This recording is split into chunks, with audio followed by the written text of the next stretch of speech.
విన్షిప్ ఏ కుటుంబం పైన పరిశోధన చేశారు?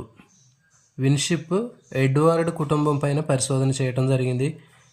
మరి దీన్ని కోడ్ని ఏ విధంగా గుర్తుపెట్టుకోవచ్చు అంటే, వికాసము, అనువంశికత, వికాసానికి సంబంధించినటువంటి చాప్టర్లో ఉన్నటువంటి బిట్ ఇది.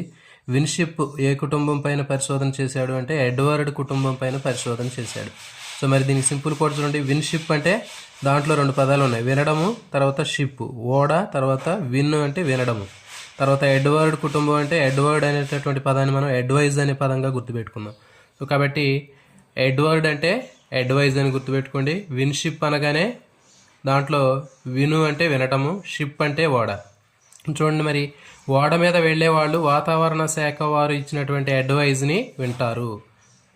షిప్ మీద వెళ్ళేటటువంటి వాళ్ళు వాతావరణ శాఖ ఇచ్చినటువంటి అడ్వైజ్ని వాళ్ళు వింటారు. సో ఈ విధంగా ఈజీగా గుర్తుపెట్టుకో.